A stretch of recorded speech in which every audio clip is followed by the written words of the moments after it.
Okay, we're having some audio questionableness with patient. I know the patient sometimes has some problems in general with audio, but in this case, it's weirder than usual.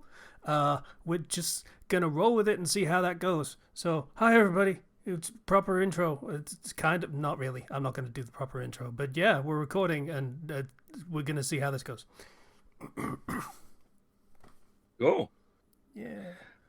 I was just watching Hatsune Miku and Sonic Unleashed. So yeah, you just said this off recording because you were antsy to talk about it, I assume. And that yeah, there are now I unofficial ports being done of Xbox 360 games, which is nice because it means people will be able to play Fable 2 again. Because that has been trapped on that console for uh, 2.5 decades. I forget when exactly Fable 2. No, I know exactly when Fable it's 2 came it's out. It been was a while. 2009. It was 16 years. So yeah, 2008, 2009. Uh, so yeah, that's cool. And now they're modding them, and that's also cool, I guess. Mm-hmm. It's Yeah, fun. sure, why not? That is the nature of modding in general. Is sure, why not? Hmm. Um, yeah, no. So it was really fun to see, that being a thing. Um, just because it replaces Chip with Hatsune Miku, and that game is better with Hatsune Miku as a companion character to Sonic. So yeah, that's Yeah, so nice. so I guess that means that Hatsune Miku is the spirit of the earth. Spoilers for Sonic Unleashed, I guess. So that's kind of cool. It reminds me of the Sonic Riders real-time fan dub. Hatsune Miku actually shows up. It's like, please, Hatsune Miku, kill me. It's great. Okay, I didn't watch that one. Go watch it later. No, It's hilarious. no. Okay. You say no, I'll say yes. Anyway, it's been a while since we recorded. So we have stuff to talk about, Yeah, clearly. I'm gonna get some I stupid shit out of the way first.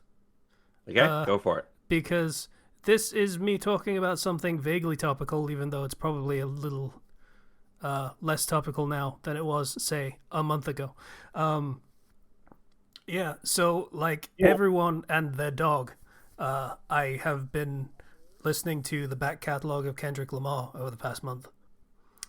So Oh it yeah. it is time for the British white boy to talk about Kendrick Lamar as if he understands anything. He doesn't. Go for it. So we'll just get that out of the way up front. Like, who the fuck cares what I think about it? But this is a fucking podcast where we talk about shit. So, yeah, that is some really great music. Just in general, I do not get 90% of the experience that he talks about. I cannot empathize.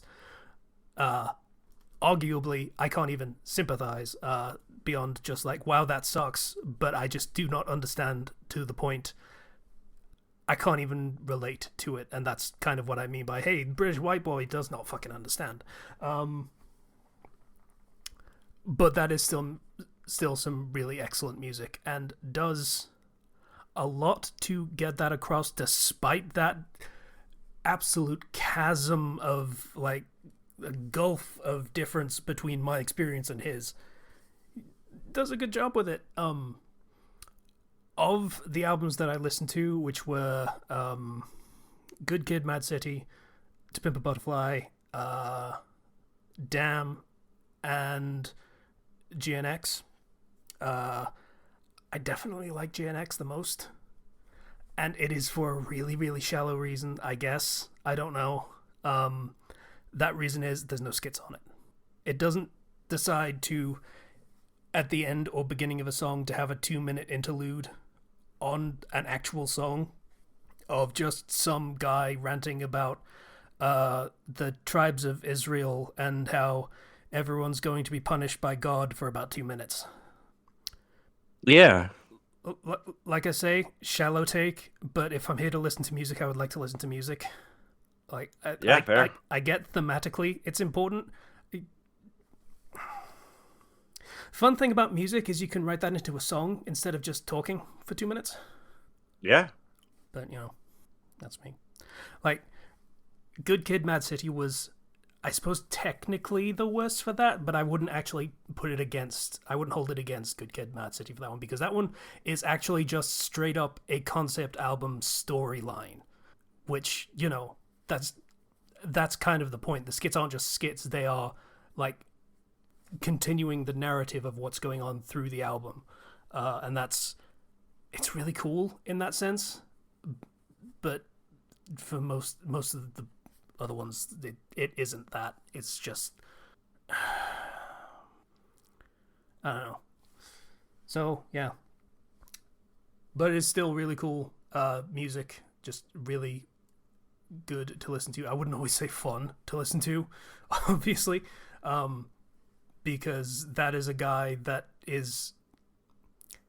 He's a guy that wants his music to have purpose and meaning and not just make people dance and be happy and have a good time. Like, he has something to say on everything that he raps about. Like, no exceptions from what I've seen. So, yeah.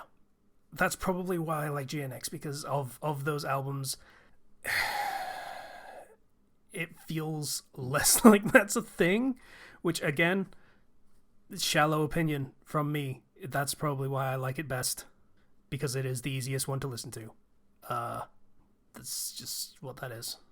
So, that said, of the songs on GNX, my favorite one probably is Reincarnated, which is from someone who doesn't understand anything about anything. Sounds like one that is meant to be more meaningful than some of the others and impactful. But I don't know. I don't think I will be going back to listen to any of those other albums that I listened to, but I will probably keep listening to GNX every now and again. So that's where I land on that one. All right. Well, so that is your shallow, completely like absent of the culture, does not understand, does not get anything, just kind of a complete outsider and has no like authority or even really reason to talk about the subject. That's like 3 or 4 layers of defensive speak right there. Absolutely, but it is warranted. Like, of all the artists that you could talk about right now, Kendrick is the one where you have to be very careful not to say like the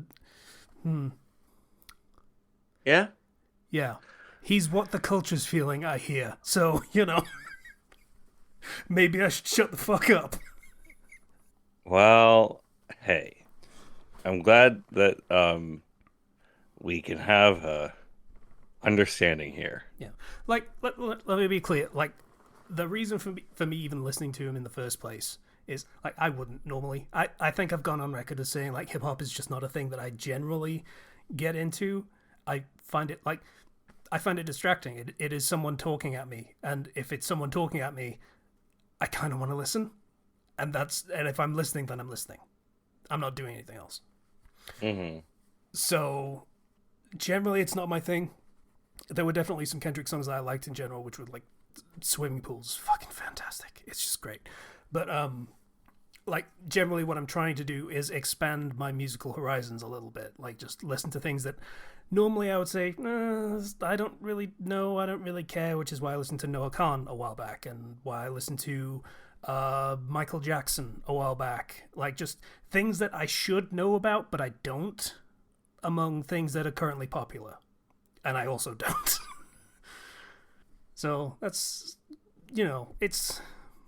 it's not just out of being trendy, it is out of, hey, I don't understand this and I'm trying. And that's where I'm coming from on it. So, yeah. It's a cool experience, though. I'm definitely glad I started listening to him as an artist more. Yeah, so that is Casey's stupid bullshit that he didn't need to say anything about. Oh, hey, it's something you did, and you now have a taste on that type of thing. So there we go.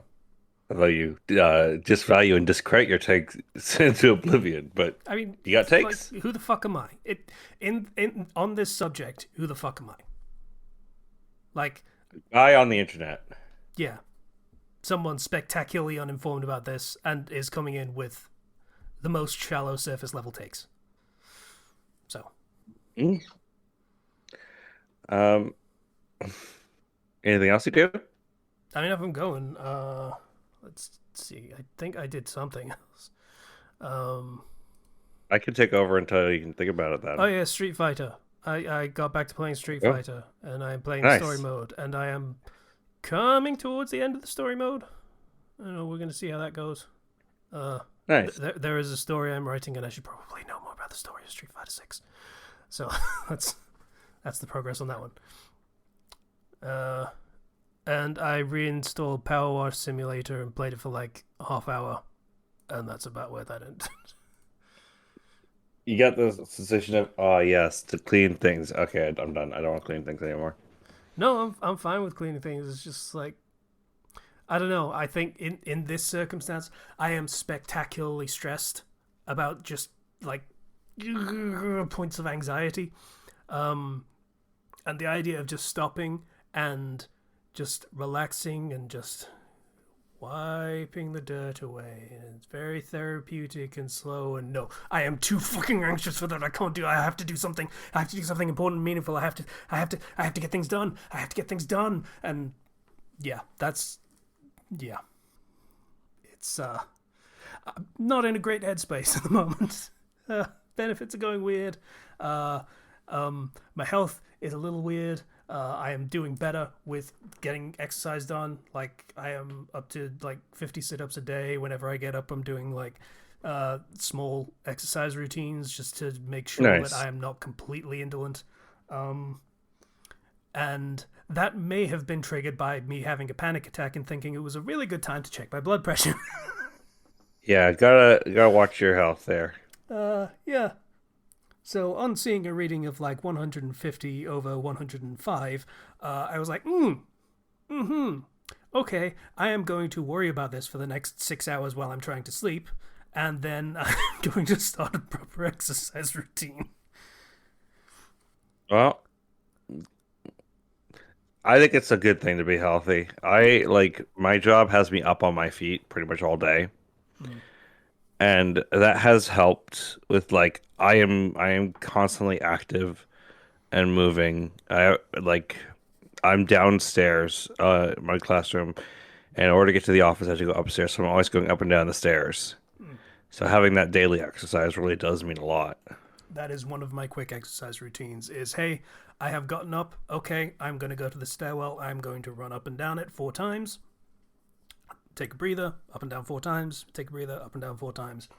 Just a little bit on the intensive side, but not massively so. And just like it really helps actually, just like generally and that sort of thing. Hmm. Wall squats and I think it's 50 sit-ups a day I'm up to now, so that's cool to start at least. Like it's up from like 25 or something, so progress. So yeah, panic will really motivate you to do things. Is where that comes from, I guess. Hmm. That's how it works. Yeah, You step on the scale and you're like, oh, okay, I understand. I'm not going to eat anything ever again. I don't have a scale. uh, that that feels like one of those other things that is just going to send me like massively anxious, and there's a point where that is self-destructive rather than motivational. Yeah, you have to get into the right mindset of I'm just checking to see my progress here. Like I have a goal. I'm not going to be satisfied with what I see, Yeah, but this is just to see my progress. yeah. I don't give a fuck if I'm heavier than most people think I should be, or like I look fat. I don't give a fuck. Who the fuck am I trying to impress? But if I am actively unhealthy and say in the range of risking a stroke, then maybe that's something I'm gonna try and work on. Hmm. That was a bad night. Uh, so My blood pressure is down, by the way, in case anyone's um, worried or yeah, anything. It's gone down significantly, particularly from then, but also generally, it's going down as I'm being more active and getting more exercise. So, I assumed it went down. Otherwise, you would not be talking in this sort of tone. hmm. I I am being very cheerful and self-effacing about it because, like, yeah, it was bad, but it's better, so it's okay. Yes, there'd be more doom if it wasn't better. Oh yeah. You know, is this a good time for me to talk about food? I mean, I still like food, so I'm not gonna complain about it. So if you want to talk about food, go on. So, I didn't ask for much for my birthday. In fact, I asked for basically nothing. Happy birthday, by the way. That was like a week ago, right? Yeah, thank you. I turned 30. I'm 36. Fuck you. I know. I was like, what, like 18, 19 when we started this podcast? Yeah, you were a baby. You were a baby in college. KFC, sticking your hand in the fryer. I told that story the other day. Sorry, that is my phone alarm for the podcast that we are supposed to start in 15 minutes. God damn it, daylight savings time. Anyway, sorry. So, hey, so what I did ask for was to go to this place called Fogo de Chao for dinner. Okay, I have heard the name. I don't know what it is. Fogo de Chao is a very expensive place to eat, but unlike other expensive places to eat, you will not leave this place hungry because Fogo de Chao functions on a basic principle. You go in there, you spend the money, and they say, "Hey, here's our market table. This has basically all the sides that you could want." It's a Brazilian steakhouse, by the way, Fogo de Hmm. Chao. Hmm. Here's all the sides you could want. It's all cold, but like the cold sides as much as you want. No limit on that. And we're gonna come around with these giant skewers that have gigantic hunks of steak or chicken or beef or pork on them. And you have this little tag that's green on one side, brown on the other. You keep it on the green side if you want to just keep coming and giving you steak. When you're done, just flip it over. We'll persuade you to get more when it's flipped over. But just flip it over if you're like, nah. So this was one of the best dinner experiences I've had in my life. Hmm. Like they come with these giant skewers with meat. You have tongs, and you just take a piece of meat.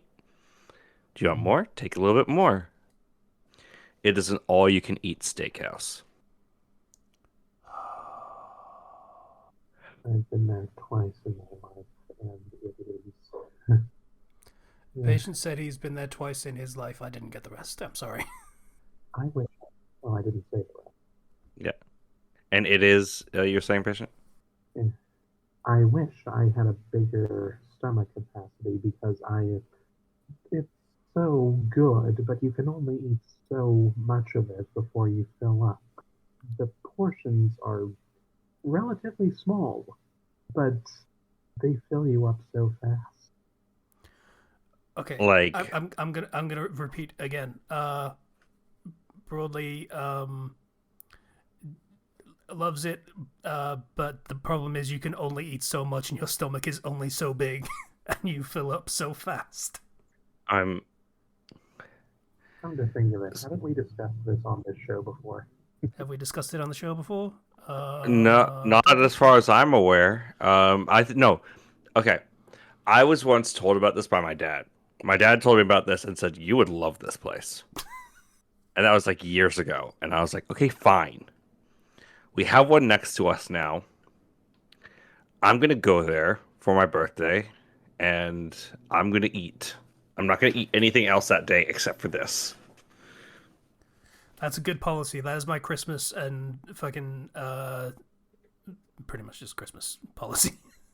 Yeah, like I was actually keeping up with them for a little bit on like, here's a piece of meat. I eat it. Okay, I'm ready for the next one. Here's a piece of meat.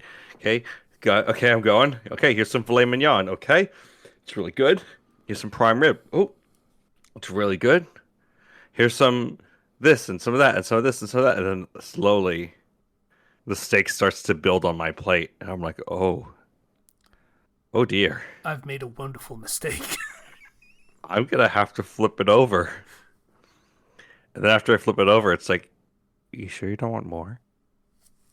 Okay, fine. I'll have some of the garlic steak or beef, whatever. I'll have some of that. Okay, okay. Oh, by the way, coming around with more of that cheese and honey that you're like, oh, cheese and honey is so good. Okay, I'll have some more of that. That's special. Paying attention to the things that you really enjoy by the staff. And I left that place with the fullest stomach I've ever had. And my parents were like, you want to do birthday cake? And I was like, no. Dear God, no. No, because as part of my birthday being there, they let me have a complimentary dessert, and I had a lava cake with the hot, like, chocolate, like, pouring out of the chocolate cake that mixes with the cold ice cream to create that, like, nice dichotomy of, like, hot and cold. It's just perfect. Mm. I've never felt so fat, Mm. but boy, was it good. I want to go there again. Like, whew. That was, you know how much it cost for that full experience that I got? Oh, God, hit me. $71. That's actually pretty reasonable. I know, right? $71 for as much high quality steak as you can eat. If you're not eating anything else that day, that's a deal, as far as I'm concerned. I mean, for takeout, well, not takeout, but like restaurant standards, yes. Yeah, that's $71 per person. Yeah, I figured. So not everybody got the full experience. Me and my friend did, and we it was amazing, absolutely amazing. We'll do it again. Um, Steak aside, as much as I would like to continue to talk about how much I love the food there. What kind of side? Um, Like, we talking like they, veggies or? oh, they had street corn there. That was like really good. I have no idea They had what all that is. sorts. It's basically like seasoned corn that's just really good. Okay, Um, fair enough. and they had all sorts of veggies. They had salads. They had breads. And so the friend that I went to go eat this with was he's a massive Persona fan, right? And so he's Okay, we're talking gonna about how do this is. infinite beef bowl joke. Yeah, So he's talking about how this is like the rainy day need to challenge, mention. Yeah. except there's no rice. I went to the market table and there was rice. And as I'm going to get rice, it starts raining outside. And I'm like, I'm completing the rainy day challenge. Okay. This went from I made a dumb joke to oh wow, okay, this is actually becoming kind of real. And we were laughing over it the whole time. Like, I found they had white rice. Now it counts. Oh, yeah, no, that was fantastic. Um, Aside from all that, in terms of like playing games and stuff, I did start, well, not start, I continued with Zenless Zone Zero, catching up on all the events and stuff. Went fishing. It was great. Great time. Honkai Star Rail is going strong. Like my two Hoyo games I play. And Oh, then, ZZZ is screwing me. yeah. It's gonna be bad. Like my policy is now I'm getting every character, which is cool, and I was doing perfectly fine. Like I have everyone so far, except for the ones that I didn't get the first time they were around because I wasn't playing yet. Um, so I've gotten Ellen, I've gotten Chingy, who is cool but is immediately getting screwed. Uh, but so now we've got the new banners coming. Next one, I'm fine. Uh, One after that is uh, new character and Zhu Yuan, who I don't have, so I need to get both of those. Oh, Would wow, you like you would you like to know what comes directly following that because it's been leaked? what? So we've got another new character, obviously, because there's a new character every banner, and then it's Jane, the other remaining character that I don't have yet. Oh, So we've got the banner coming up that is basically going to wipe me out, whether I win the 50-50 or not. Uh, and then we've got two characters that I need both of, and then we've got two characters that I need both of. It's going to be a little rough. It's going to be a little rough. Incidentally, I would like to win a 50-50 at some point. That would be really good. that would be good. I've not gotten Evelyn. Um, I did. She's fun. so something about her, like super attractive character. Really did want her, rolled for her, but not spending anything out of the wallet because I don't know, her gameplay just doesn't jive with me. Really? I found it to be pretty dynamic. I liked it. Um, I don't know why. It's just something's not clicking with me. So I'm more chill on that for right now. Mm. Um, but that's okay. Like some characters really like click with some people, some don't. Yeah, that's how that is. I I thought I would like Ching Yi more than I did. She's a little awkward in how her kit works. In that some things mean you can't dodge particularly well, which I rely on a lot. I do a lot more dodges than I do assists, and that's probably a bad thing. Ping Yi is really good when you can have like the anti-interrupt from Caesar's shield on her Hmm. because then she can just do her thing and nothing can stop her. And then she can unleash her full combo to get the huge stun multiplier going off. Hmm. But yeah, Because I we're for a getting Trigger while soon, so that's gonna stop being kind of. It's gonna be weird because Trigger is a ranged stun rather than a melee one. because for a while my team was Jane, Caesar, and Xingyi. Hmm. Though ever since I got M2 Miyabi, I use Miyabi. I mean, everyone does, but at this point, the end game requires you to have multiple teams. So Yeah. I have my whole like Sons of Caledon team that's really fun. hmm. I'm running. Usually it's Miyabi and Yanagi, just as a Hmm. pair of disorder. Then And then I've got fire team, and I am trying to get together a electricity team, but Haramasa sucks ass. Rather, he yeah, doesn't, I'm but he's really hard to use. So yeah, that's part of why I'm going for Anby. yeah, really, really, really waiting for Silver Soldier Anby. She's gonna be good. Looking forward to that. Yes. Very much looking forward to that. I like that she uses two swords. Yeah, it's a little bit old hat at this point for how often you see it in everything, but yeah, it's still cool. That has not changed. I mean, I freaked out when they added Viper into 14 Oh because yeah, two swords. yeah. And she has the same, she plays like a Viper. She has two swords to turn into one sword, Yeah. one twin blade. So, I They mean, probably saw Viper in 14 and were like, yeah, we can do that. yeah, I don't doubt that. Um, yeah, no, Zenless is going strong. It always amazes me every time I go back to that game just how much stuff they put into it. And it makes me feel kind of sad that HSR doesn't get nearly as much stuff. Um, Well, that might be owing to HSR was kind of what it always wanted to be from pretty much the start. So they've just kind of been able to go along as they were from the beginning.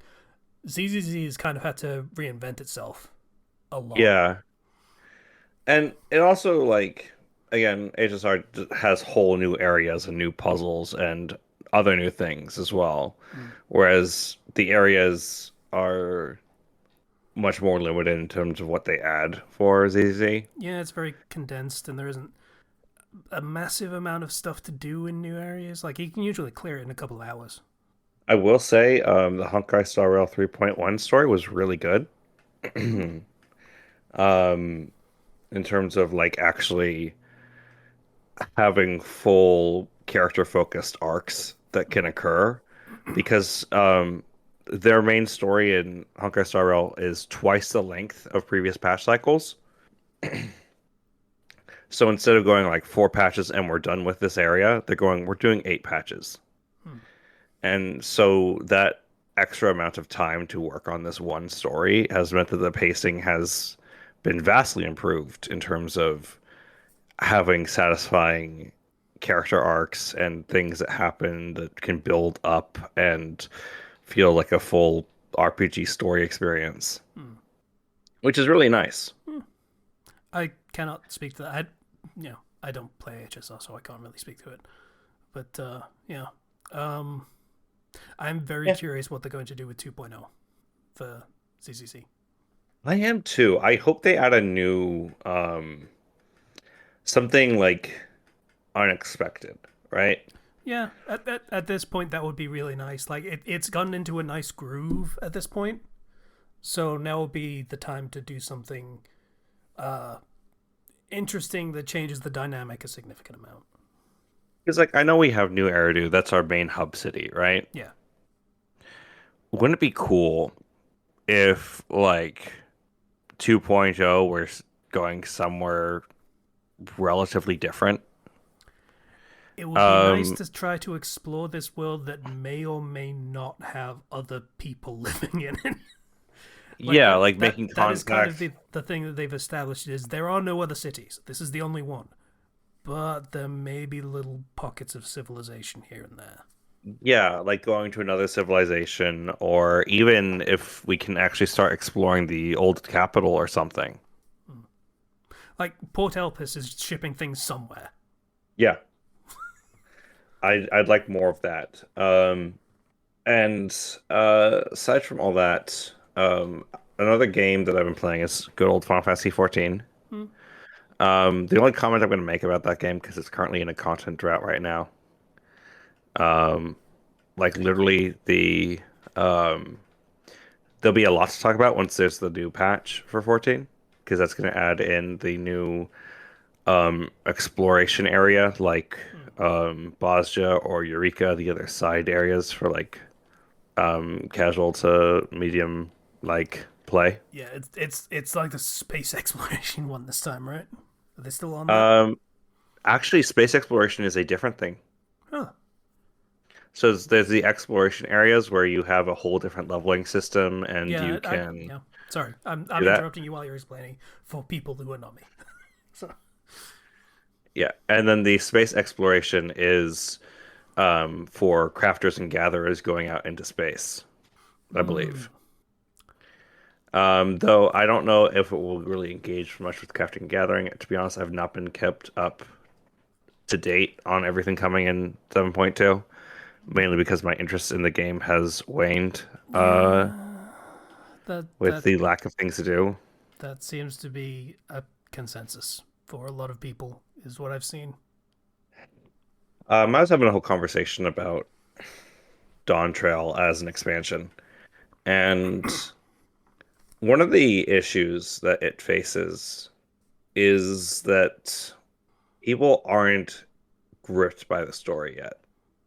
You have a lot of people who have complaints about the story or complaints about it in a way that there like wasn't nearly as much with Endwalker because again that was the big Mm, 10-year end to the journey, you know, finale thing.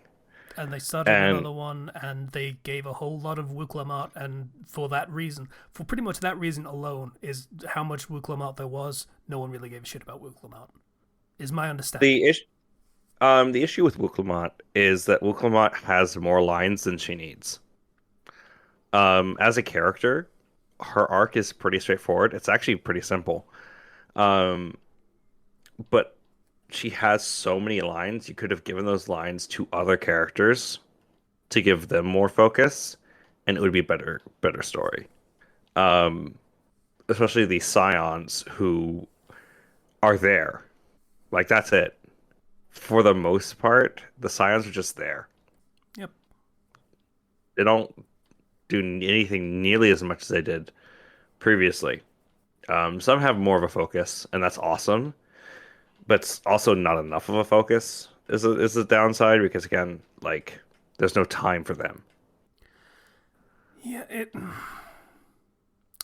that trailer was deceptive because how much time was spent on the Scions, and then Wuklamot was there for like 3 seconds at the end of the trailer. In that trailer, by the way, I'm going to talk about this because the events that happen in that trailer are at the end of the campaign. Like Events like there was the big party atmosphere th going on in. that whole party atmosphere is the end. Oh, that's kind of shitty. I know, right? Almost none of the actual things that happen in the story show up in the trailer. So, yeah, I only a am few things I are am not from the end. reminded of Disney's marketing campaign for The Hunchback of Notre Dame, where they spent the entire trailer focusing on the Festival of Fools and stuff, and made it seem all like, oh, it's a happy madcap adventure. And then in the actual film, you've got Frollo, the fucking Christian judge who like tries to murder people for being sinful, and like an entire villain song about going to hell for wanting to have sex. And like, you that was a very strategic trailer, let's call it. Yeah, and obviously they want to hide things in the trailer, but the way that they made that seem is not indicative of the actual product. Um, Patient which, mentions reminded yeah, me of Shyamalan trailers. Shyamalan trailers are based on twists. That is his one. That is his one thing. Is there is a twist, and that makes for making really difficult trailers. Might be a little bit of yeah. a thing. Um, and there are twists in Dawn Trail, and those twists because of pacing issues and um there's just a lot of issues with the story like the more you kind of dig at it, and some of it is really they had some really big ideas, but because the game is an MMO they can't really land on those ideas. um like they can do certain areas that are changed forever because of events that happen in a story. They've done that before, but they seem very reluctant to do that in ways that matter. Hmm. And anyway, point being, um, the whole Wuklamot stuff. Yes, Wuklamot has too many lines. Wuklamot is a pretty simple character that has a pretty simple story that is ultimately told pretty well, but overstays its welcome as a story, Hmm. I guess. And that's still only half of the story for Dawn Trail, anyway, right? I mean, Wuklamot is still in both halves of the story. Like, but we get a break from Wuklamot at one point. Oh, well, okay. But Wuklamot does come back. Like that's the thing. They are the like she is the main character of the story. Um, That's always rough. That's always rough when the story revolves around a character and then people don't like the character, and then ooh, it's kind uh, of a linchpin problem right there. so Wuklamot had more dialogue than almost every Scion since the start of A Realm Reborn. In Dawntrail alone, she had 3,077 lines of dialogue at about 39,000 words. So it's a lot of dialogue. That's for 14 specifically. That's actually kind of a weird choice to just hyper focus on this one thing, because the thing is, a lot of the appeal of 14 is there are a lot of things that can appeal to a lot of different people. Like, maybe some people don't really like I've forgotten his name, the wordy one, the very verbose poetic one, Hmm. elf dude. Yeah, Oranje? That's the one. Thank you, Urianger. I kept thinking it started with A. Maybe people don't like him very much, but they think Thancred is fucking cool. Or maybe someone thinks Thancred is a fucking like loser tryhard, but they think Urianger is really cool and sweet and prophetic, and oh, that story with his friend and stuff. I remember. Oh, Urianger. You have different people that are there and appeal to different people. So everyone has someone they can really, I don't like that I'm using this word, but that they can stand for a particular character. If there's only one character, if people like him, great. If people don't, then they've got nothing to latch onto. For reference, this is from 2.0 to 7.1. This is the line count in terms of who has the most amount of lines. This is counting all expansions. All of them. Wuklamot is third. Wow. She has almost as many lines as a character that has been there from the very beginning. And All the way from the beginning of War Reborn, yes. she has more lines than Y'shtola? Yes. In one expansion. Okay, I don't know the first thing about this game, but is this character that integral to the plot? Also, I switched microphones because trying to clean the one on my laptop was proving fruitless. Yeah, this microphone is way better, and you should be using this one as much as possible. Just gonna say that. Okay? Yeah, it works better. Yeah. So what? Go So on. in answer to my question, is this character that big in the plot, or what? It's their story, Dawn Trail. Technically speaking. Yeah. Like, the idea of the base game and the first few expansions is it is your story, player, character, protagonist, and everyone else is here to help you, basically. This expansion, it's her story, and you are there to help her. For the reference, Lise, who got complained about in Stormblood for having a ton of lines taking up so much space from the main character, right? This is the last case of a character being complained about because they took up too much space. Lise has about a third of Wuklamot's lines. And is she as poorly received for that reason, or? She was disliked, but the vitriol towards Lise has not nearly been as intense as the vitriol towards Wuklamot. Yeah. Though for a while, Lise was the most hated character in the game, but for some people. There was very much a thing of Lise taking the shine of characters who probably deserved it more in that story, is my understanding, having not gotten there yet. I'm still only halfway through Heavenswood. I see. Yeah. That poor voice actor, then. Those poor voice actors, then. Yeah, it got really rough for Wuklamot's voice actor for reasons both in game and out of game. It got bad. We'll just say that. Yes. And while Wuklamot says less words than Y'shtola in the entirety, Wuklamot has more lines, and it's more like, oh hey, here's what Wuklamot's saying. Which, yeah, not all those lines are voiced, right? Some of those lines are just standard dialogue boxes. But when you cram in that much dialogue for one character in one expansion, the people who love that character will always love that character. They're not going to complain. The people who don't like that character are going to hate that character. And the people who are kind of neutral are going to get tired. Yeah. And just end up like kind of disliking them in general. Not massively, Yeah. but like they're just not going to feel great about it. So when people say, "Oh, Wuklamot ruined the X-Pack for me," well, it's not necessarily because they're bad. It could just be because they're just there all the time, and you don't care.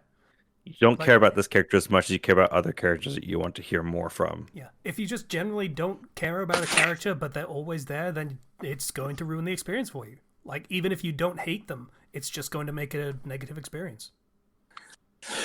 Yep. That's kind of the downside. Yeah. So, like I say, it's a weird choice for a game that prides itself on having something for everyone to like hyper focus like this. But I have seen statements from like Yoshi P and other people on the team that are like, yeah, we get it, we hear you, we kind of dropped the ball on this one in that aspect. Mm-hmm. So their comment on people not liking Luca Lamont was, well, hopefully you'll see her appeal later. Was their response. man, you're really sick of this character. Let's show you some more so you can like get to know them better. Yeah. Look, you just didn't get it, so we're gonna do more with them just so like we really demonstrate who this person is in case you didn't pick it up the first time because you're dumb. It's okay. That's okay. It's okay that you're stupid. It's okay that you didn't understand the character. We'll try again and we'll make sure you get it this time by putting twice as much of her in the next. Yep. Yep. So that's kind of the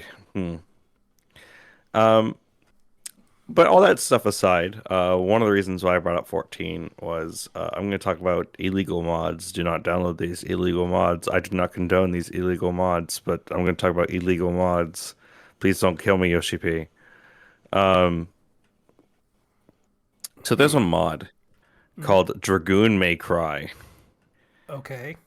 which it gives you a style meter, a Devil May Cry style meter. As a part-time dragoon, I am listening intently. It gives you a style meter, puts it in the corner of your screen, and lets you choose which Devil May Cry song you want to play. And as your ranking increases, the lyrics kick in. Okay. I'm not sure that applies to illegal mods because that is not a gameplay function. That is just a very aesthetic thing, which is generally okay with. So it basically ranks your fights and how well you're doing your rotation and how well you're, playing your class. Yeah, as long as it's not doing that thing, I forget the term for it, of just like rating your damage output, then it's fine. No, it's just rating you on how well you're doing your job, right? And it has ruined parsing, me. That's it. Sorry. Yeah, it's not parsing. Yeah, so it's fine. Anyway, that has ruined me. I used to be a good healer who would just keep their friends alive, and that would be it, right? I do some damage, I keep my friends alive. That's what matters. But man, I'm so close to getting that S rank. What if I just not heal them right now? Do a little bit more damage. You're fucking dragoon. Why would you heal him? No, Dragoon May Cry is just the name of the mod. It applies for every right, okay. class. That's okay. I misunderstood. It works with every class, including healers and tanks. And so I'm like, but I really want to hear the lyrics of Bury the Light when it kicks in to the chorus. Okay, maybe they'll consider like factoring in when you heal people and just like add that, like however much, how many hit points you heal someone for will add to the style meter. They do factor in. I'm just greeting a lot more than I usually do. Oh. Because I'm like, I'm gonna do the best. I'm gonna be the best. And while that makes the game very fun to play, it also means I am more prone to dying. Yeah, it sounds like it kind of makes you one of those players.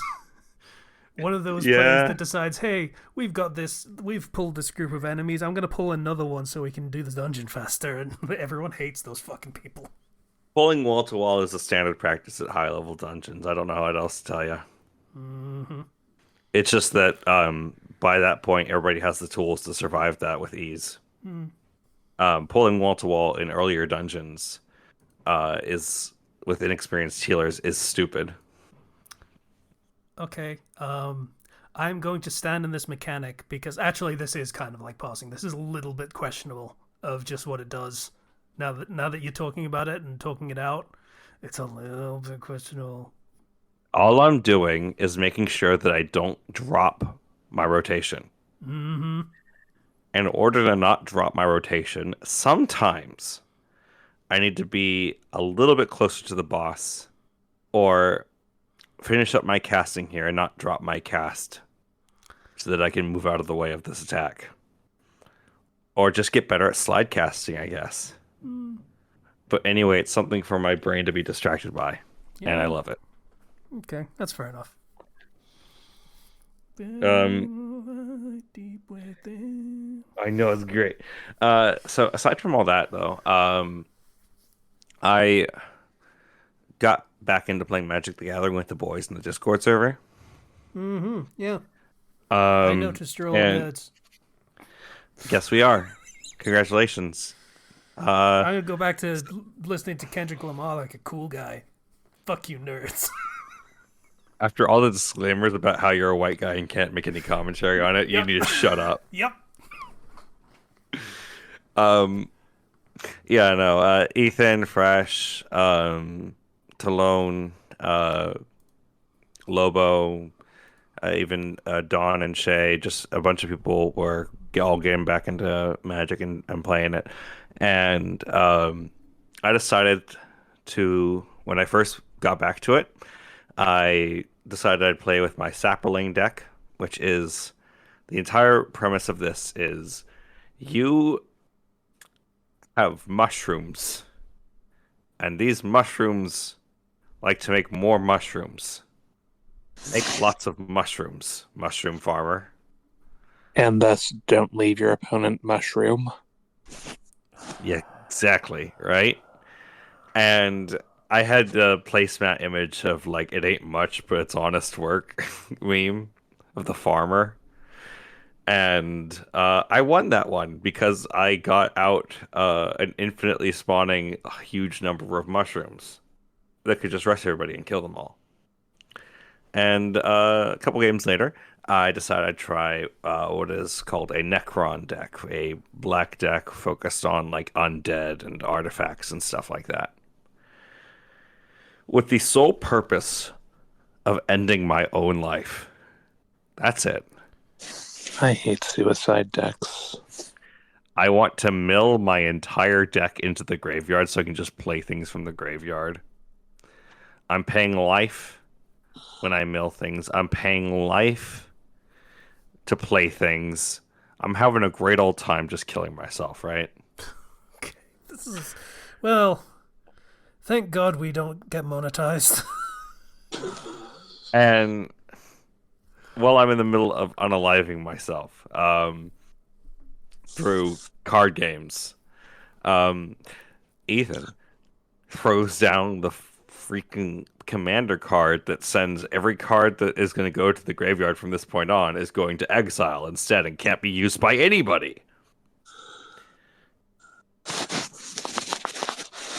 So then my mission changes. I have to reassess priorities. No longer can I have the fun of ending my own existence.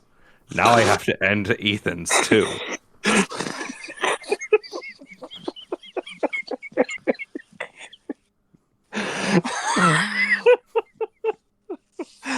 Curse you for making me laugh about suicide, and curse you for making me say that sentence.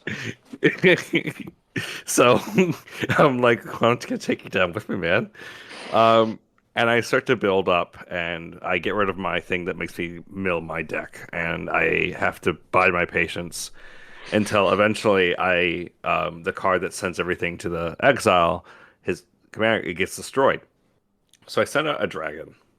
It's a 7/7 dragon, hits for 7 damage. Pretty nice. It gets stronger every time an artifact, which my entire deck is artifacts, goes to the graveyard. and not just an artifact from my field, but an artifact from every field. And long story short, I end up with like a 45/45 dragon. And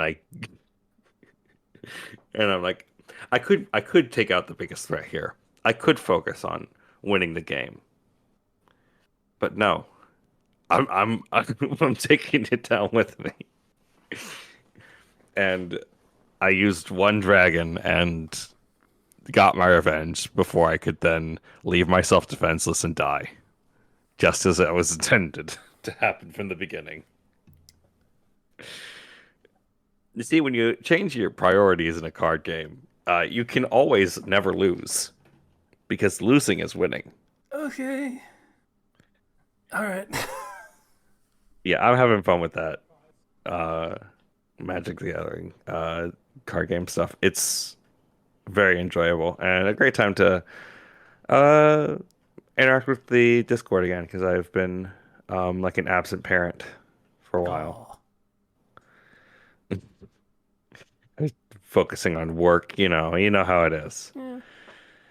Um, Also, Invincible, season 3 is almost up, I almost had no done. idea that was coming out until I happened to look at Amazon and it was like, hey, Invincible Season 3 is starting in like 2 days. So I'm like, okay. Well, it's last episode. The next episode is going to be the last episode Yep. on Thursday. It's really good, genuinely really good. I am going to Um, be perfectly honest. yeah. I saw a clip from a certain episode where a certain character dies in the most horrific way I could ever even contemplate. That was season 2. And I have lost all interest in watching that show. I have to wonder which character. Uh, hmm. Oh, oh, oh! Is it the scene with the team? Uh, is I don't know how to talk about this without spoiling it. You can just PM me. Let me find you. Yeah, message. I DM'd you. Oh, hold on one second.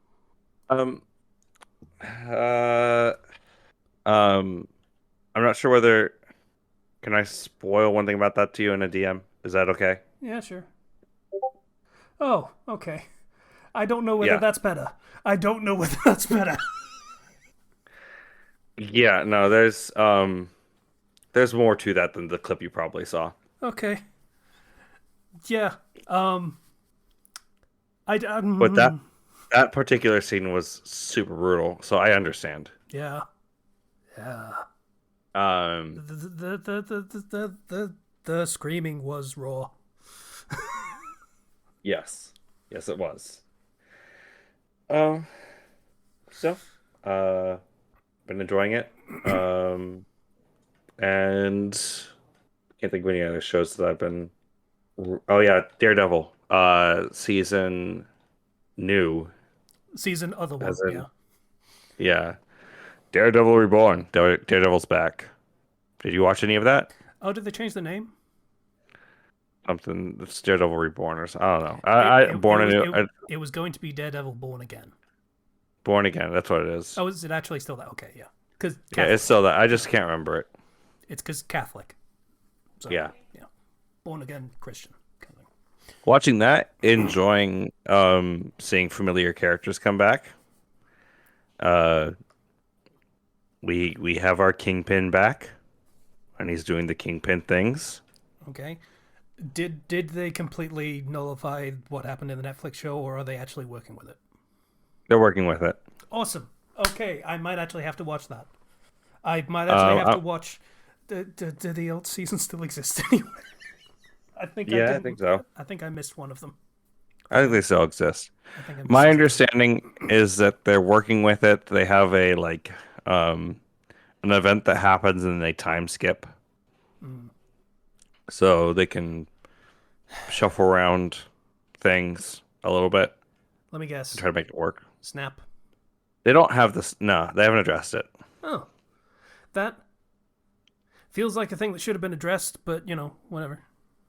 Well, I'm not writing the story, so he did show up in the Spider-Man movie, which was post Snap, yeah, that's true. and in She-Hulk, which was also post Snap. Yeah, So I think we're not going to address it there.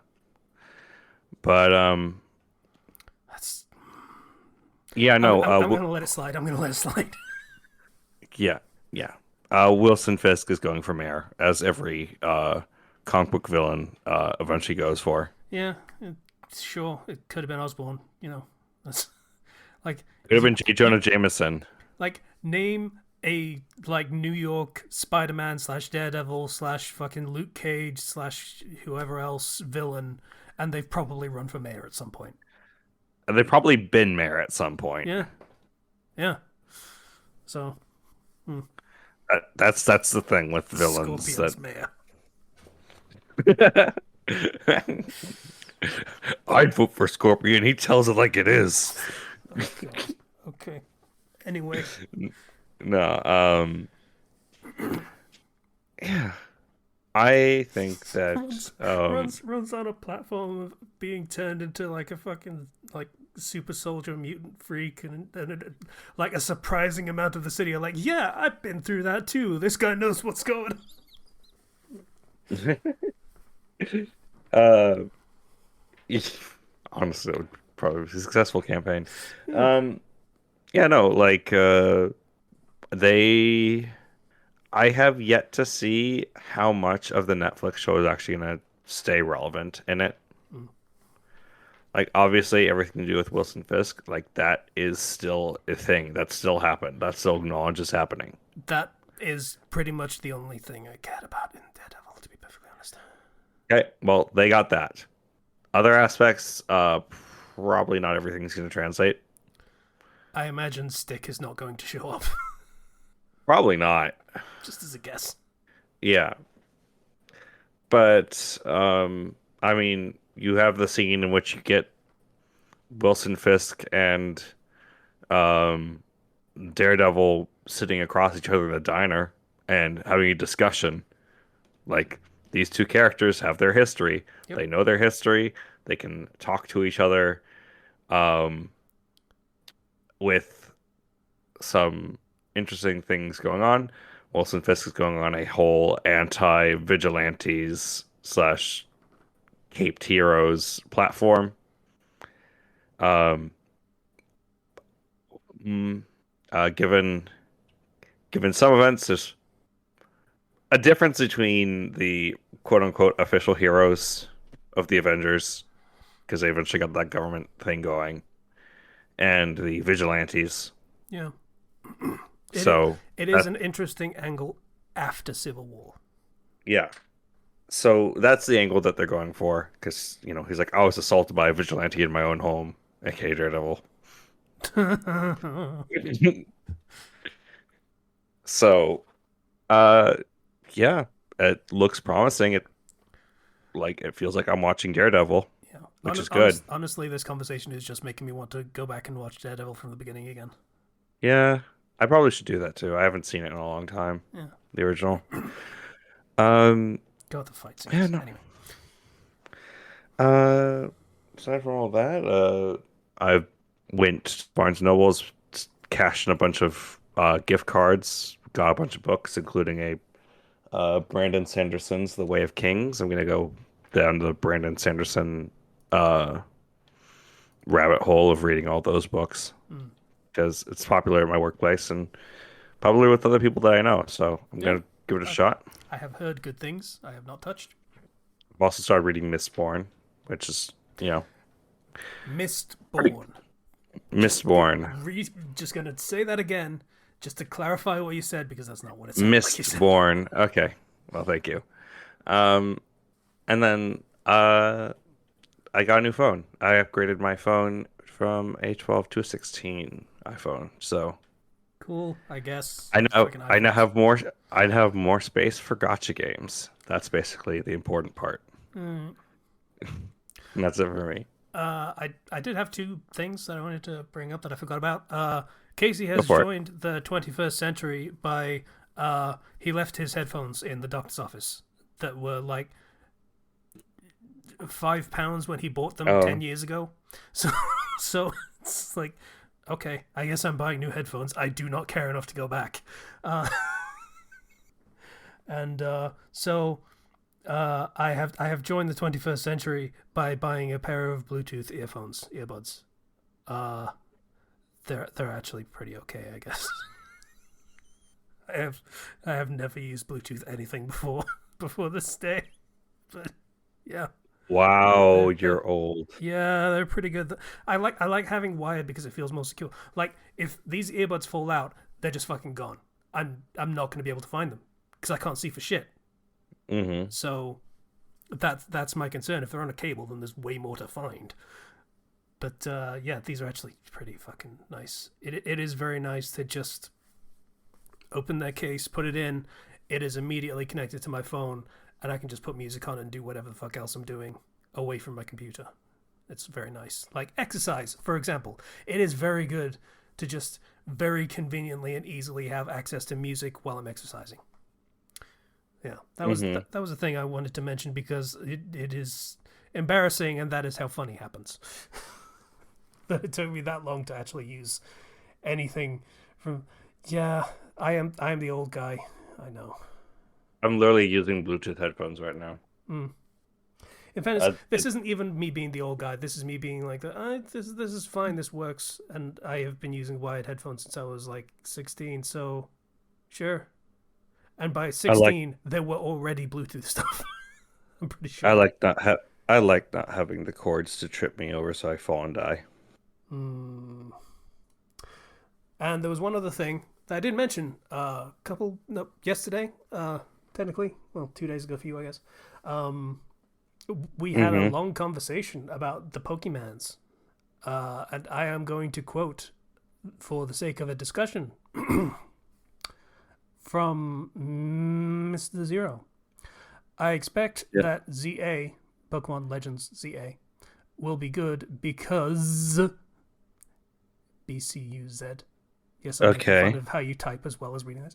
I knew that Legends Arceus was good, and the most interesting parts of that game had little to do with the premise and more to do with the characters and the catching mechanics. Taking those mechanics and putting them in an urban setting fulfills a part of the original Pokemon fantasy that isn't possible in Arceus. And I responded, ellipsis, would disagree. Ooh, a thing we can talk about on the podcast. Yeah. So, go on. Okay. So here's the thing. Context of that conversation was Pokemon Legends ZA. They are very much changing from what the first Legends game was. First Legends game, big open plains and mountains and shit, and you go out and explore and find Pokemon and study them, quote unquote, by mostly just catching them in various different ways. And felt very Pokemon Safari kind of thing going on, which I feel like that was actually the name of a game, now that I think about it, Pokemon Safari, but it might not have been. But it was actually capitalizing on a concept that we hadn't really seen in Pokemon at that point, which was actually just going out into the wilderness where it feels like wilderness, and just really going out on an adventure across, like, basically uncharted lands kind of thing. And ZA is very much diverting from that, and it's just going, hey, it's a city. It is a modern city to the point that it takes place after the gen where that city was located. It takes place in Lumio City from X and Y, only after the events of X and Y. Mm-hmm. And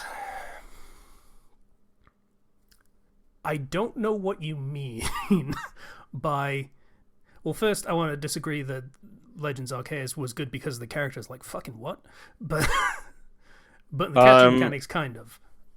I'm speaking more about a few examples that I really liked of the characters. I'm not saying all of the characters, but they had a couple really good ones that I really liked. Okay, but, I definitely wouldn't put that at the forefront of what was good about Arceus, but neither here nor there. But the catching mechanics were cool. That was very new and different, and it, like I say, it felt very much more of like going out and catching wild animals. And you can debate the fucking morality about that, but we've had the fucking conversation for the past 30 fucking years about Pokemon. That's how it felt. And it felt new and different, distinct, and special in that way. That concept doesn't work as well in a city environment, and I disagree with the idea of that fulfilling the original Pokemon fantasy, because I don't know how that fulfills the original Pokemon fantasy of just doing the exact same thing in a city setting. Okay, sorry. Let me explain what I mean by that, because something that you need to know is when I type things in text, I hate typing things in text as messages. Okay.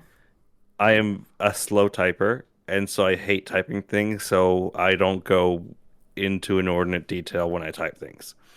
So some things get simplified and cut out from what my brain is trying to say. Okay.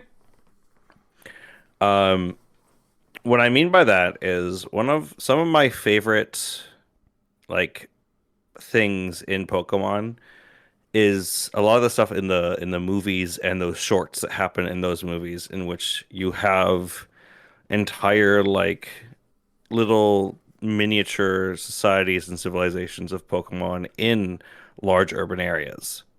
And being able to kind of find these secret areas in which they fit into um, both alongside and almost kind of underneath human society as well. And I feel like with a gigantic sprawling city like Lumia City, um, being able to go and have those encounters could be really fun. And that could be part of that, like, oh man, that one like Pichu animated short where there's all the Pokemon living here in this their own little Pokemon society in this little area that's still in an urban area, but it's kind of like an area that they've almost reclaimed and made their own sort of little town in. Hmm. Um, Stuff like that, where you get the opportunity to see again that melding of what it's like. Because I've had a lot of experience playing Pokemon with it being like, oh, we're going out to a new area. We explore the new area. And the exploring was the worst in Scarlet and Violet. Absolutely the worst. Um, Without a doubt. Not only was it the fact that you had the boost function, which made the frame rate go down, so it was an anti-boost Hmm. on your mount. None of the buildings had interiors. Like none of the buildings in the entire Yes. vast world had interiors. So yes, it's open and wild, but it's so freaking empty. That's. I feel like that's a point against what you're saying rather than for it. Because Let me get why do you think that will change in this new game? because the people who made Arceus had interiors in their buildings. The people who made Arceus paid attention to how, as you're going through the game, you are incorporating Pokemon into the development of Jubilife City as you are taking the Pokemon that you captured and using them to develop the farmland over here, or using them to help build new houses. And then those new houses have new interiors that NPCs are in. And those NPCs have quests, and it builds on each other and builds and it builds and it builds, right? I would say that is that's optimistic for them having that level of detail in this game. Because in that game there were like 20 buildings. Yes. That I will rephrase. There were like 20 buildings, and they were all the same internally. They were all Yes. identical. My hope is that, and again, it's hope, right? Yeah.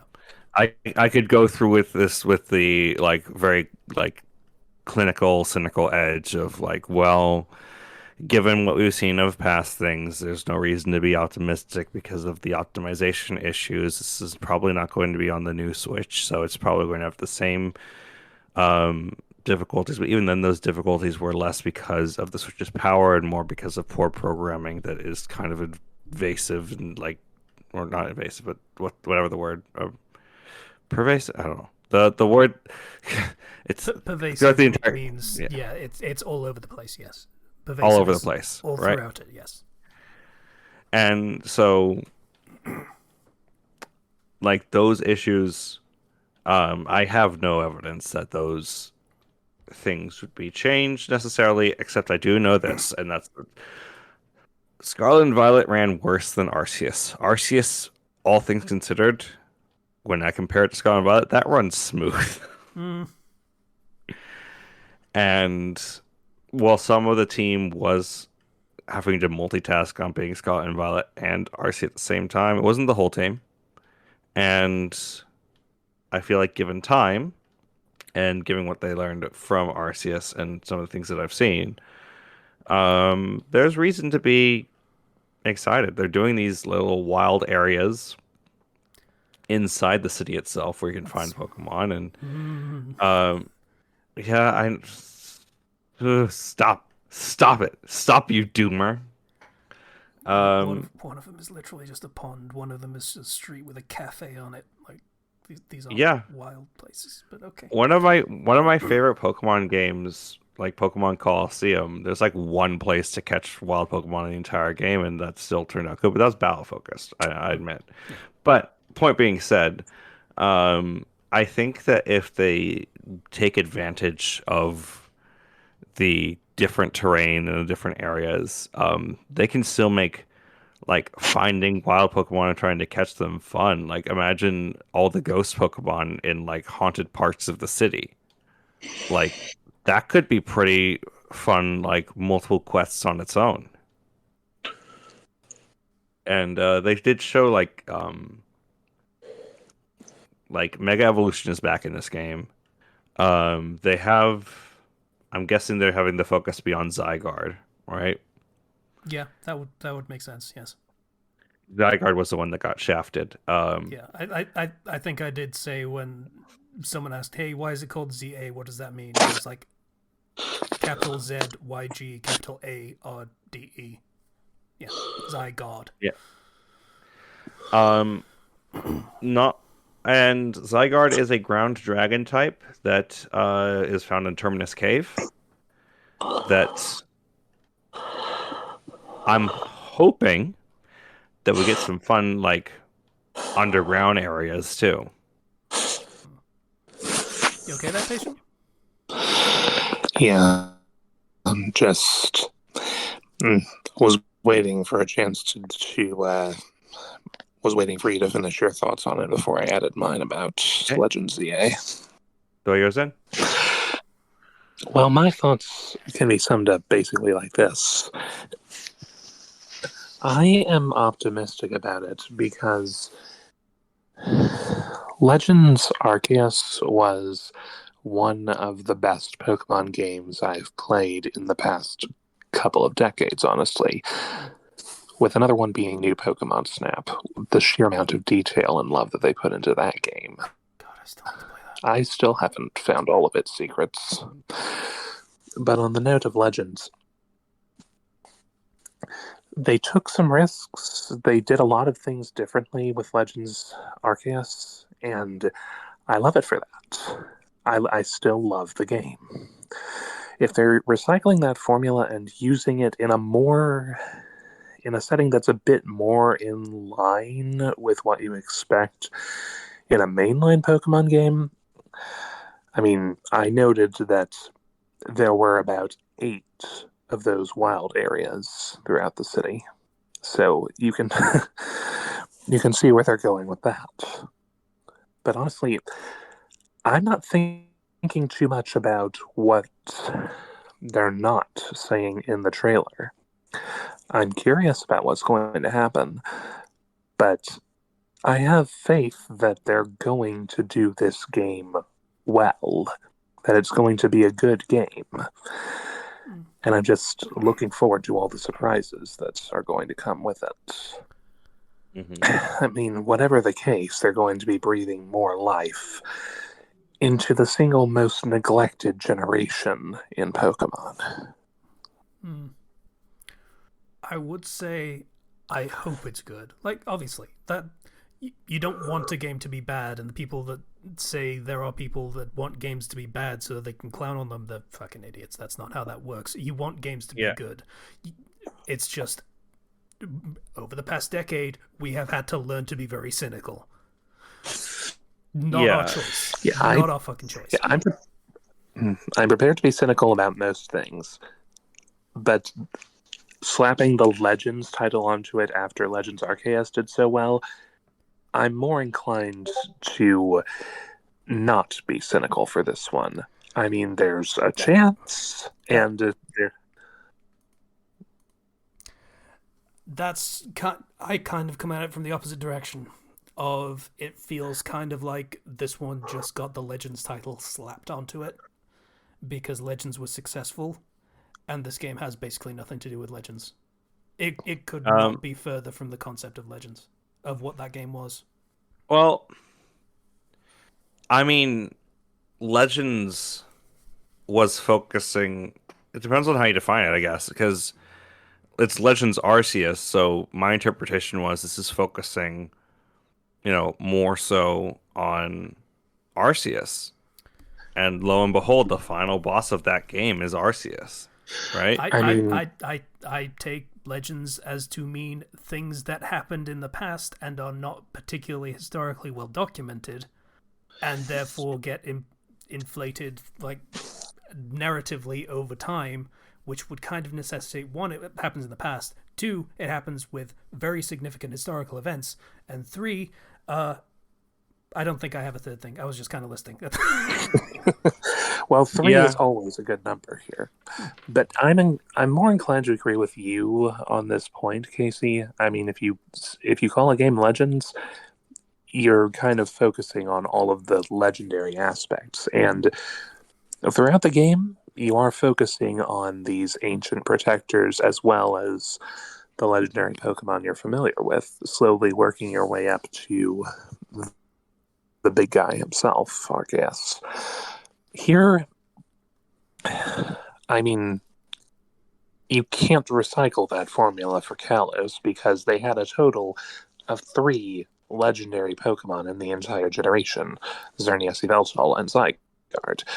Then you have 3 mythical ones that I think each got their own movie. But that's...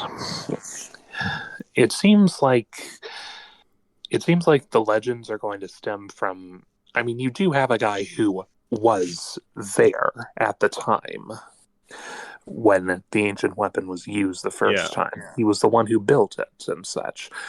So I've got to imagine that there's going to be a ton of lore, even if it's all coming from him.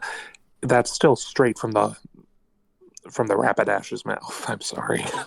Like they put AZ in a chair to explain things. Look at him in his chair, his explaining chair. Yeah, that sounds awful. I'm sorry. That sounds like an awful way to experience these so-called legends, is some guy fucking telling you instead of actually going out and finding them and experiencing them. Part of my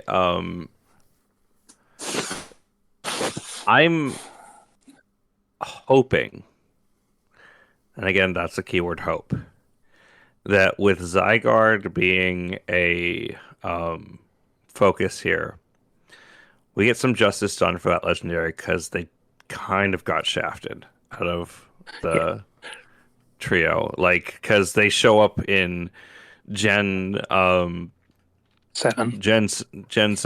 as a like collectible to go get your mecha form, and you're like, what? Wait, why do they have a huge mecha form? Why does Zygarde have a freaking mecha, freaking giant robot form? And there's a lot to be like unpacked that with Zygarde and what their relationship is to this region. And again, um, I don't know how they're going to do it. Uh, and I don't, it doesn't seem like they're going to be having the time travel aspect in there, which, and admittedly, is a bit of a shame, but like X and Y is one of the few generations that didn't really get a third game. Like, there's a lot Indeed. of We unresolved plot things from X and Y. So Legends is just their way of being like, we need to make we want to continue the stories of these characters in this region and develop that more. We also want to do justice by this legendary. We also want to keep it building on the dodge rolling and combat system of Legends and make it fully real time. Um, I mean, might just work. I okay. And I mean, the whole mechanic of being able to move your Pokemon in real time. I mean, in Legends Arceus, you could run around the battleground while your Pokemon are staring each other down menacingly or while they're attacking. This seems like a logical step up from that, and I'm really excited for it, transforming the whole combat system. It does, but I would argue that that is a logical extension of the combat system that they could have done in an actual Legends game. But that's kind of my bottom line on this is the idea of wild zones at all. Just it feels like turning the actual safari, going out into the wilderness and finding Pokemon in their natural habitats. It makes it feel like a McDonald's play place. I think I've said that in the server, and that feels fucking lame. But putting that aside, what this does is it strips out the concept of what Legends was for the first game. So now Legends is meaningless. It can just be whatever they want it to be, which tells me we might not get another Legends Arceus. That might not be a thing they do again because they've just decided that's not the formula. There is no formula. If anything, it means a bit more real-time active combat in battles. That's what that means. That's what Legends means now. Uh, Because there's nothing else. Like it's not in the past. that's It's not in the wilderness. It's not really dealing with Legends. I do feel I feel like that's a lot to extrapolate from a 30-second trailer that it's not going to have anything to do with Legends. Seconds. They did explain a fair bit of what's going to be going on in the game, and yes, it's definitely more urbanized compared to what we could expect. At the same time, I do think that maybe you're not giving it enough credit, Casey. I mean, I can see. Maybe I'm not. Like I say, as for what it is, I don't like the idea of wild zones. I think that's a really bad idea, and I think it makes it feel lame. But I haven't seen everything. I haven't seen all of how it works, and I haven't seen, a lot more of the game that they have not showed. Being perfectly fair, I'm talking from what I've seen.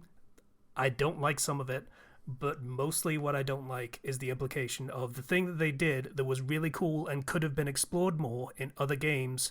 They're kind of just throwing to the wayside now, and that's really disappointing. I am mostly disappointed that we are not getting another Legends Arceus game. We're getting something basically completely different. That kind of sucks. That's where I am on it. It's fair. Though I'm still betting that they would recycle the original formula for Johto at some point. Yeah, with Celebi. Yeah, one can hope.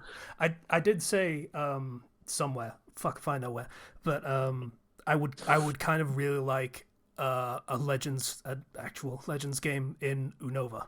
I think that would be really cool. Yeah. The only Yeah, everyone was clamoring for that until Legends ZA was announced. Everyone was expecting the next Legends game to be Gen 5. Kalos hit everyone out of nowhere. The only thing I will say in regards to I just was losing my train of thought. We're talking about Legends. The time travel stuff.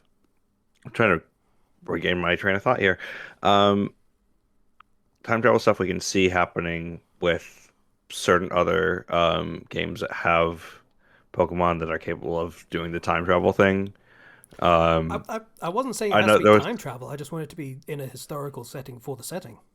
Like yeah, that I whole would thing have, of going back in time or I, transferring dimensions or whatever the fuck they were doing, that was stupid. I hated it.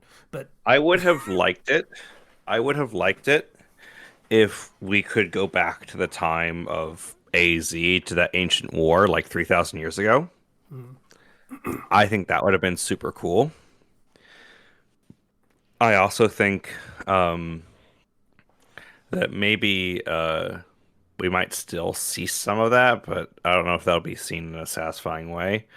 The one thing I will say in regards to wild areas is those wild areas or zones. Um, Legends Arceus used a zone type thing where they had different zones where you could catch Pokemon. okay, that's not the same thing, and you know it. Well, I have yet to see the full zones in game, but they were still like areas that were not naturally connected to one another that you had to Okay, travel between through a okay, menu. Zero. We're not talking mechanically of this is a level in a video. Like we know they're going to be separated like that. I'm talking about like wild zones as they are as artificially segregated zones in a city for Pokemon to just kind of hang out in. Like narratively, that's what the wild areas are. I'm just Scarlet Violet did the full open world, and that was like the worst experience for me. Hmm. Like I need to like if the game runs smoothly in those areas, I don't give a shit. Like that's where I'm at, right? If I can catch Pokemon in 30 FPS, I'm happy. Oh, that makes me sad though. That is a catastrophic lowering of standards because This is this is where my standards are at because of Scarlet and Violet. You oof. need I put so many hours into that game because I did actually like the story they were telling. I like some of the I really liked some of the characters that they did and the narratives those characters did. But to get anything done, I had to travel through that open world and I hated it. I hated every second of it. Yes, I can catch Pokemon, but it feels like garbage. Everything feels like garbage. If the game feels fun to play and it has it runs stably, I'm happy. I'm sorry. Okay. Like, what else do I say to that? I'm sorry. That sucks. That is where your standards are now. It was so bad, Casey. It took them like 6 months to get out the freaking Pokeball tags that are supposed to be debug items that tell you when you exit or leave a room. Like there were Pokeballs halfway into the ceilings and floors of the entrance of every building or every area that was an interior. Or cutscene triggers that were just actually visible. And then the actual playing of the game while I'm in a battle, sure, it's fine. It's okay. I enjoy it. I don't want the large sprawling open world if it means I have to go back to that. Okay? I don't give a shit. I don't want it. I'll take something that works. That's so depressing. This entire Yeah. conversation has turned so fucking depressing. Like, Yeah. how did we? Wasn't I supposed to be the cynical one in this conversation? You see, my optimism comes from a great, great hole of depression.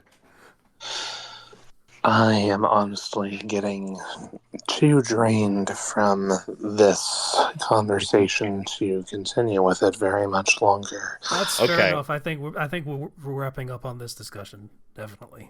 Like, oof, oof. Yeah. Anyway, I hope it's good. I hope it runs.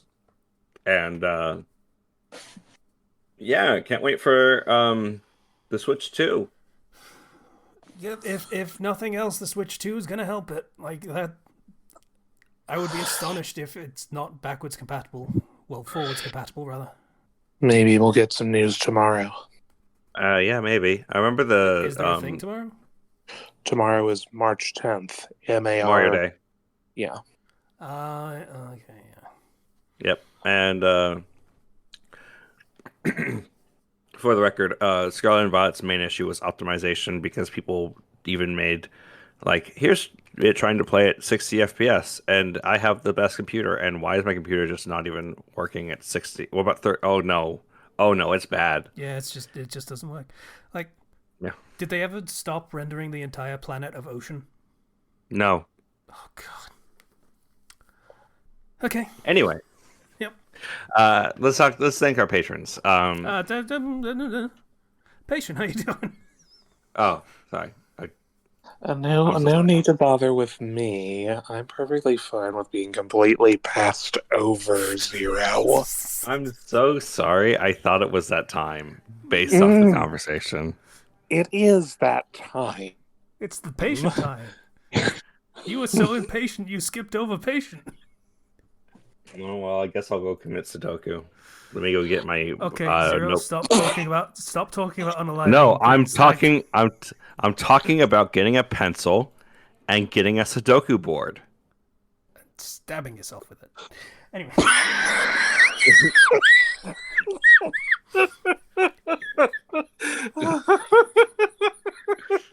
is a good episode.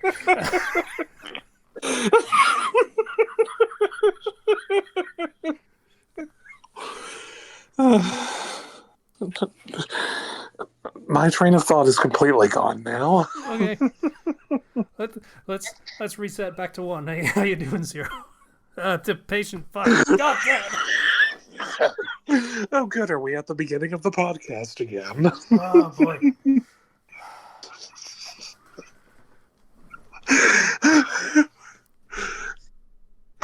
You good? No, Zero still needs to.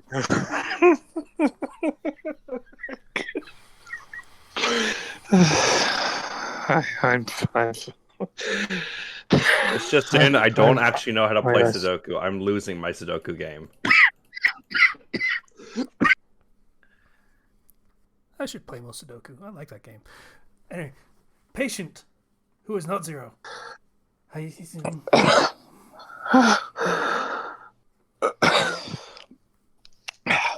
Coughing fit. Thank you very much. You're welcome. Clear the pipes.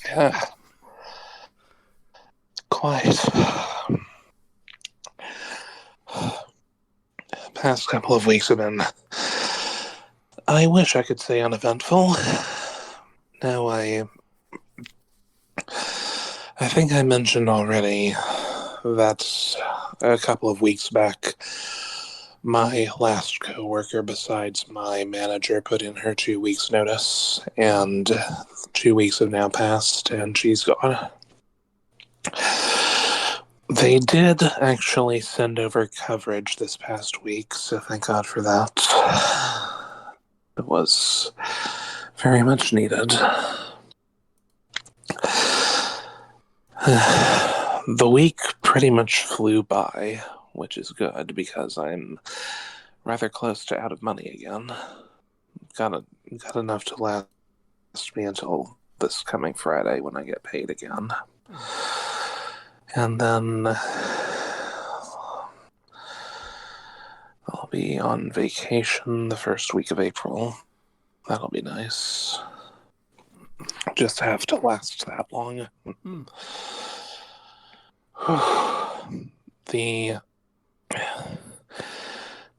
We'll see what happens. We've got a new hire at the branch who's filling in the role that my coworker was supposed to. And more coverage on my side to help with the customers, of course. And he's pretty knowledgeable, so that's going well. No way of knowing if he'll be back this coming week. So the job is bearable.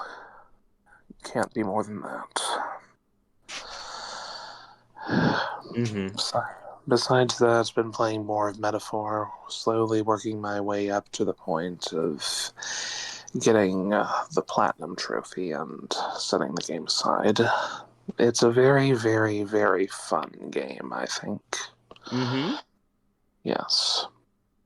Lots of replayability. And a bit addicting.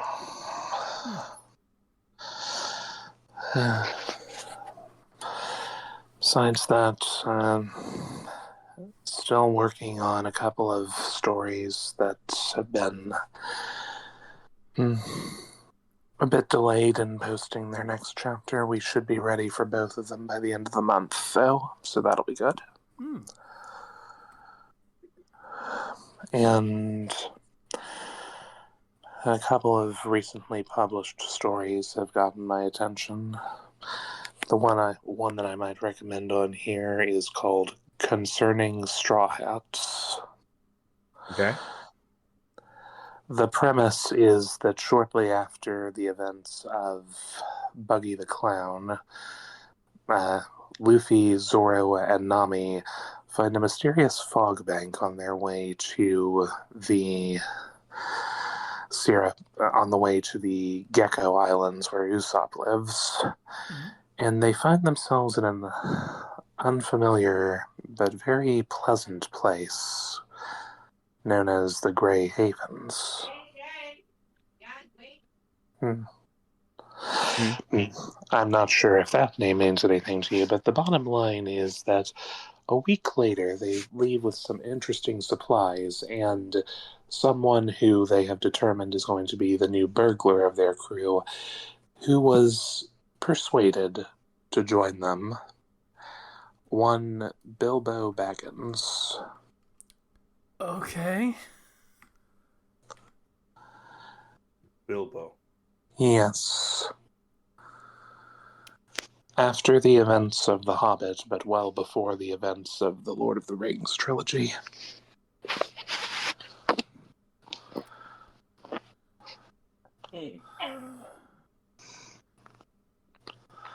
Is the implication of this the One Piece world is what happens when you sail to the west or whatever it was? Maybe. Okay. I mean, honestly, it's kind of ambiguous at this point. The story has only just started. Thus far, it's been 1, the Straw Hats find their way to Middle-earth and prepare to leave, and Bilbo joins their crew as a burglar. And then Chapter 2, flashback to Gandalf convincing him to join them and showing how he gets along with the crew. Showing Zoro that he's a seasoned fighter from everything that he's been through. Showing Nami that he's a cartographer in his own right. And introducing Luffy to to the Hobbit meal calendar. Second breakfast. And what about 11 C's? Afternoon tea, luncheon, dinner, supper? I'm gonna be perfectly honest. Part of me was expecting you to say fucking pipe weed or something. I honestly, now that I've said it out loud, I kind of want to see what stoned Luffy looks like. I don't think the world is ready for that. What do you... Yeah, we can't get stoned Luffy. Hancock's powers don't work on him. Okay.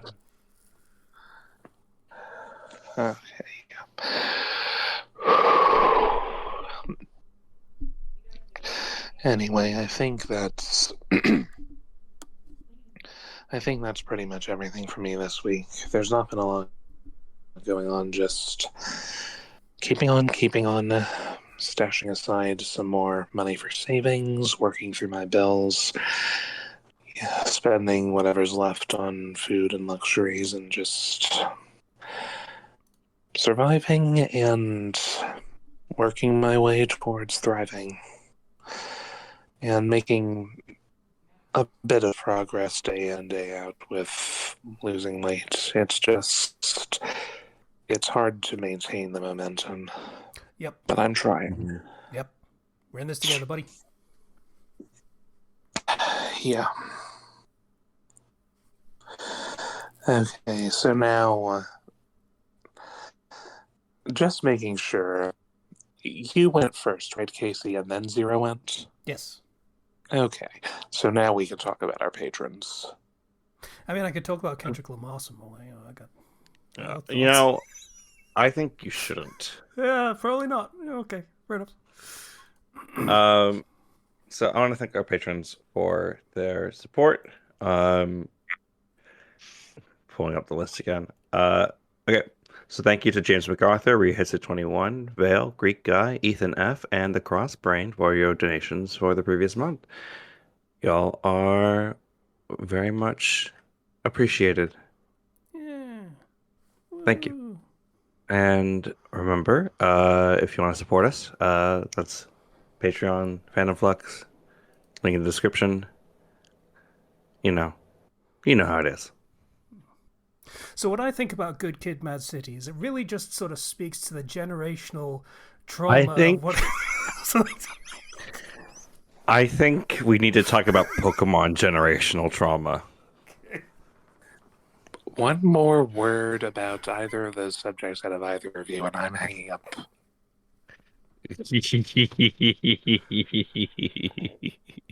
Patreon and Discord links in the description. This is the best episode we've had in like fucking years. Bye, everybody. Bye. Until next time.